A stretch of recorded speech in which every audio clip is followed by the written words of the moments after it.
Fala pessoal, beleza? Lucas Gomes na área, lançando mais um corte para vocês. Então já peço desde já aí que deixa seu like, se inscreve no canal, dá essa força pra gente aí do Rock BH, beleza? Valeu! Baixista. Recomendação de equipamento e instrumento para iniciantes. Na sua visão, quais os equipamentos e instrumentos que você recomendaria, assim, em questão de marca, ou sei lá, enfim. E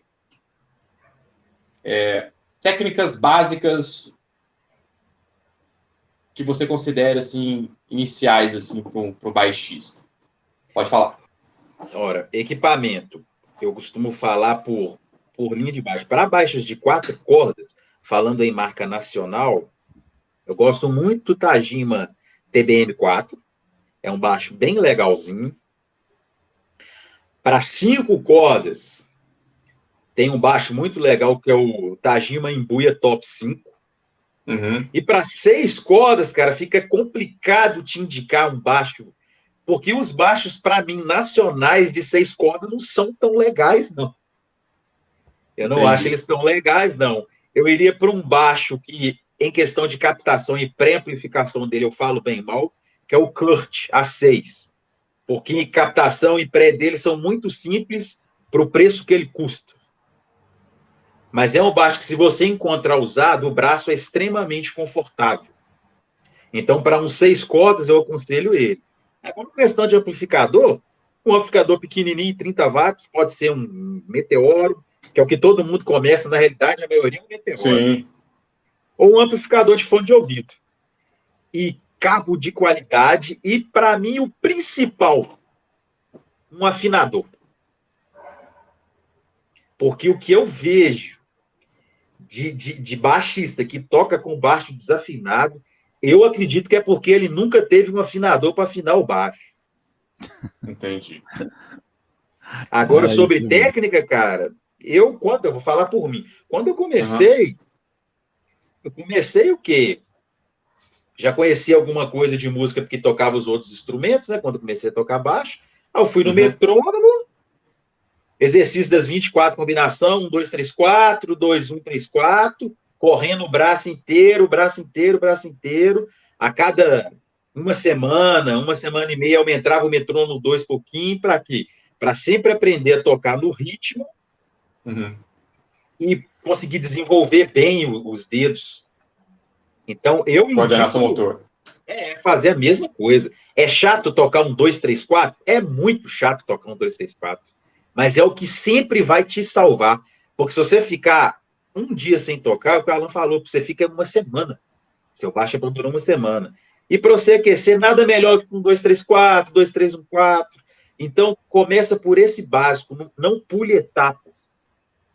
Não pule deixar de fazer exercício. Vai do zero mesmo. Thumb e block, devagarzinho, e sempre com metrônomo. Legal, cara.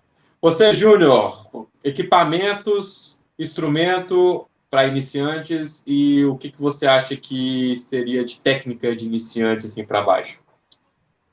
Então, cara, eu creio que se o cara chegar hoje para me perguntar, eu vou dar exercício de mão direita para ele primeiro, que é importante pra caramba, sabe? Ser, né? Psicato, eu acho que é a técnica. Hoje, ele chegou aqui hoje, é isso mesmo. Ele vai começar com a mão direita, que é importante. Ensinar a abafar certinho, que cara, eu vejo o pé de baixista abafando tudo errado. É importante demais. Outra questão que eu te falei, que lá atrás, que é a postura também, que até hoje eu sofro. Você acostumar, cara. Você acostumou, cara, difícil você tirar, cara. Quando você vê, cara, você voltou já aquela postura que te cansa, né? E como os meninos aí falaram, né? Aquilo que te deixa mais, não sei qual dos dois falou, mas te deixa mais confortável mesmo. Né? Lógico, eu creio que a mão esquerda não é sempre a regra daquilo que te deixa mais confortável, que geralmente, no meu caso, que é criança, geralmente ela chega com a mão bem torcida assim mesmo. Então, ela, por ser realmente a mão direita, não dá para você tocar do jeito mais confortável, não. Você tem que ter postura. Sim. Agora, sobre o equipamento em si, cara, pro cara que chegou aqui hoje, eu não vou falar para ele comprar um instrumento caro. Não, eu acho que ele tem que começar com um instrumento básico mesmo, até porque você precisa ter um respeito, porque não é o baixo, né, um instrumento você estudar não é um instrumento barato, é um instrumento, né, caro, né, para ele Encordoamento caro, né? Tipo, se o cara vai trocar as cordas de um baixo. Exatamente. Mas logicamente você tem que indicar para ele um instrumento que também o deixe se desenvolver, né? Que o faça desenvolver, né? Porque não adianta ele ir lá e comprar um baixo. Porque baixo, quando é para ser ruim, meu amigo, o Felipe tá aí para te falar. Ele te destrói, cara. Você não consegue evoluir. Não, você pode fazer o que você quiser, que nem regular direito regula, não. Velho, não vai. Não vai. Então, essa é a responsabilidade do professor. Chegar e indicar um instrumento. Eu tenho para mim que o Strindberg é uma marca que tem instrumentos baratos e bons. O Felipe falou do Tajima TB. Eu tinha um TB5. Só completando, né? Você falou do Strindberg rapidinho. Strindberg de 6 cordas também já foi um baixo muito legal para começar a tocar. É um baixo que hoje usado aí você encontra R$700.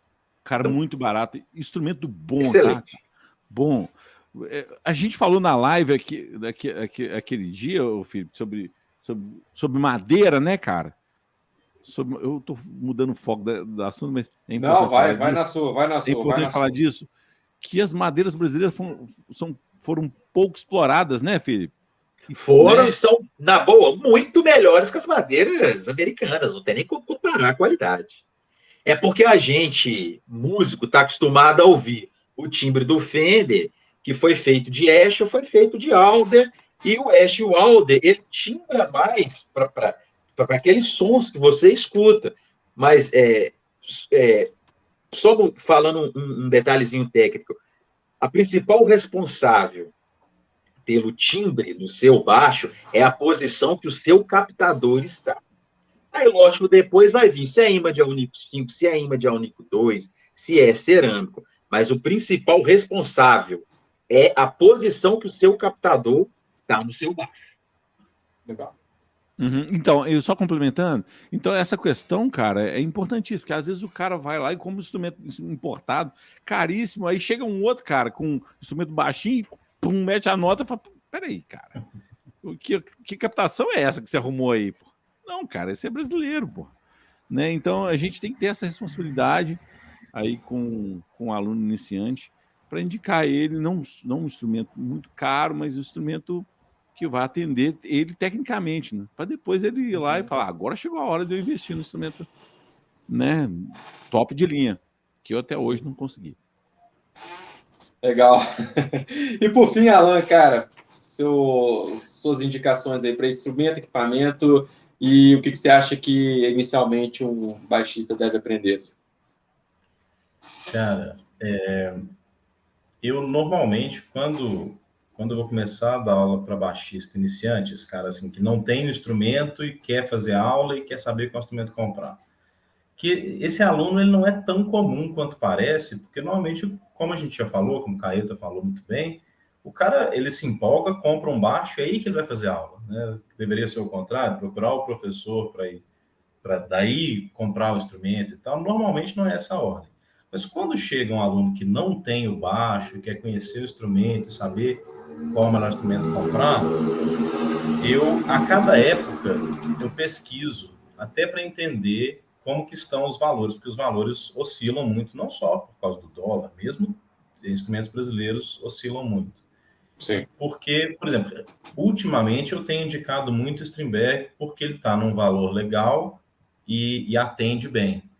Mas, por exemplo, se você tiver o tempo e a disponibilidade de ir experimentar o instrumento com o professor e tal, por exemplo, PHX, você pode pegar bons instrumentos. Mas, assim, se você comprar online, você tem uma grande chance de receber um instrumento ruim, porque a variação de qualidade deles é muito alta, né? Entendi. Outros instrumentos que estão... Porque, assim, a grande questão é, quando a gente fala de instrumentos top de linha, não é que eles são necessariamente melhores do que os outros. é que eles estão focados em manter essa alta qualidade. E muitas vezes, os instrumentos que a gente está acostumado como serem baratos, às vezes, assim, bateu aquela ali, que é tipo a madeira certa, do veio certo ali, blá, blá, blá, e ficou um instrumento fabuloso, e aí ele custa R$700. Então... Só o que o Alan falou é extremamente interessante, porque eu vou citar a marca. Pô, cara, eu já peguei Fender de 20 mil que eu não pagava R$1.000. Sério, era horrível, horrível. Eu não tenho o que dizer sobre instrumento, não. Pesado pra caramba, braço mal assentado pra caramba, e já peguei. Eu lembro até o baixo. Peguei um baixo de um cliente meu, um Condor BX12, que eu falei com o seu velho, eu não sei o que está acontecendo com esse baixo aqui, não, porque não tem lógica o som que o baixo está dando aí. Eu nunca vi. Eu pego Fender que precisa, que não está dando um timbre desse BX12 aqui. E é um baixo o quê? Um baixo de R$700 contra um Fender de 20 mil. Quem vê assim fala assim, não acredito, galera. Acredita. Quando a gente compra instrumento caro, é para a gente não correr o risco dele vir ruim. Mas não significa que ele vai vir ruim. É o que a Alan falou. A marca mais barata, ela pode acertar na madeira. Foi aquele corte perfeito, aquele braço perfeito. E o som vai ser perfeito. Então, você vai ver muita gente, às vezes, te desprezando porque ele tem um baixo tal e você tem um baixo mais baratinho. Mas, muitas das vezes, ele está desprezando que o seu baixo dá muito mais forte que o baixo dele. Interessante, então, assim, eu acho que é legal, sempre que possível, assim, né, se for possível, o professor acompanhar para testar o instrumento. E, assim, para aluno iniciante, na medida do possível, o instrumento usado, você vai conseguir um valor mais acessível, uma qualidade mais alta. E, assim, o problema é que muitas vezes o iniciante fala assim, nossa, um instrumento usado, né? Eu quero um novo, não sei o quê, e o cara acaba pagando mais caro e tendo uma qualidade menor. Mas tendo essa possibilidade de experimentar com o professor, a gente consegue achar boas coisas, saca? Por preços acessíveis para a pessoa já começar a tocar com uma pegada legal. Mas, ultimamente, quando me pedem indicação, assim, eu tenho indicado muito o Strindberg porque tem apresentado um resultado legal num preço acessível. Mas isso pode mudar, saca, semana que vem. Então, eu acho que a gente sempre tem que pensar nisso. A caixa, para ser muito sincero, para o iniciante, qualquer uma. Porque, cara, a menos que o cara queira investir, fala, não, eu quero colocar uma grana e tal, a gente vai procurar uma caixa boa. Mas, velho, as caixas acessíveis de baixo são todas ruins. Então não faz diferença, sabe? Qualquer uma que você compra mais barato, porque ela vai ser ruim, sacou? Ela não vai ter grave o bastante, porque ela é pequena, sacou? Não tem ressonância, não tem... Então, você precisa de um troço que te faça ouvir o baixo. Na hora que meu pai falava uma coisa muito legal, quando eu comecei a tocar teclado, meu pai falou comigo assim, toca esse aí, que era o que tinha lá em casa. Quando esse instrumento começar a te incomodar, eu compro outro. E eu acho que essa é a lógica. Porque, velho, enquanto o instrumento não me atrapalha, ele me atende, né? É muito simples. Então, enquanto a caixa não me atrapalha, continua com aquela mais barata, né? Boa. Então, no lado do instrumento, eu vejo muito por esse lado. Para mim, o importante é o baixo para o iniciante. A caixa, né, assim, a menos que a pessoa queira investir pra caramba, vai a que der e até na hora que ela te incomodar, já está na hora de comprar uma outra, melhor. Agora, a técnica... Eu sempre começo as aulas para iniciante pela postura. E por isso que eu acho que é muito importante o cara já ter o baixo assim, para começar a estudar. Porque até mesmo como o baixo vai encaixar no seu corpo é diferente, sacou? Tipo assim, e é muito diferente pelo formato do baixo e pelo formato do corpo, saca? Se o seu braço é muito grande, se o seu braço é musculoso, se o seu braço é magro, se você tem barriga, se você não tem barriga, sacou? Tudo isso afeta no como o instrumento encaixa no seu corpo. E aí, na hora que você consegue achar uma posição confortável, daí em diante, as técnicas começam a ser encaixáveis. Então, assim, eu acabo fazendo um pouco dos dois do que o Felipe e o Caeta falaram. Eu dou muita atenção para esse 1, 2, 3, 4 e tal, e posição de mão esquerda, posição do polegar e tal, tomar esse cuidado de manter a distância da palma da mão para o braço, blá, blá, blá, mas, ao mesmo tempo, tomar o cuidado de achar para o aluno o que é confortável da mão direita.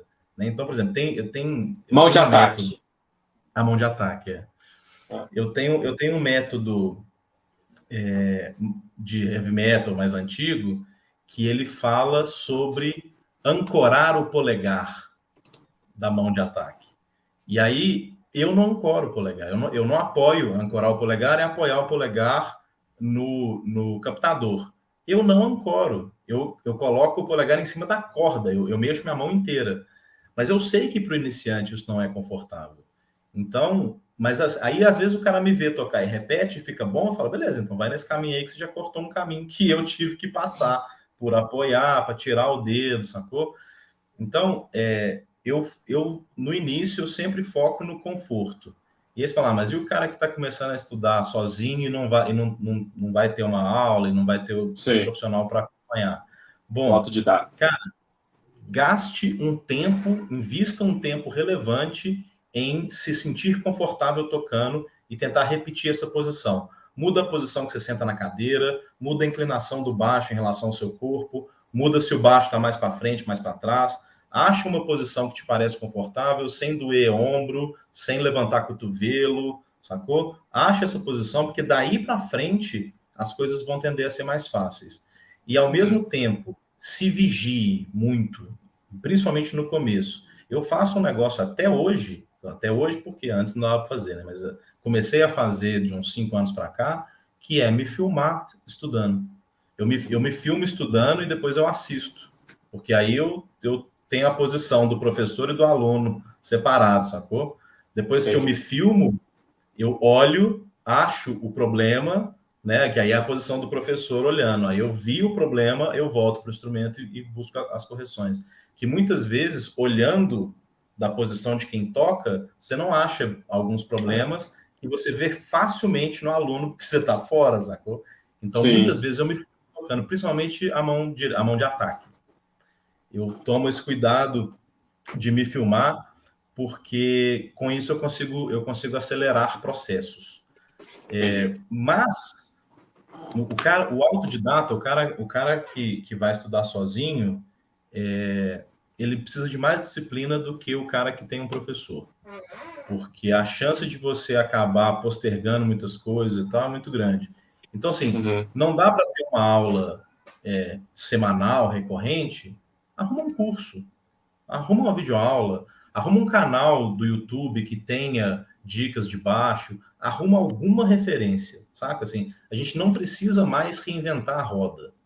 Sim. Hoje em dia, a gente tem ferramenta disponível na internet. A melhor opção é um professor? Continuo achando que é. Não é só porque eu sou professor, não. Eu acho que é a melhor opção mesmo. Mas se não dá para ter, né, assim, compra um método, saca? Busca na internet, pede dica de amigo, vai assistir live sobre baixo, sacou? Vai procurar informação, porque com informação e disciplina e a postura correta, a gente consegue deslanchar bem. Se a postura estiver errada, se não tiver informação, se estiver tocando o que você acha que está certo e tal, bom, você pode ser um gênio, tipo o Vitor Uten, tocar tudo errado e, de repente, o errado dele ser mais certo do que todo mundo. Mas você pode não ser também. Que é a maior probabilidade, né?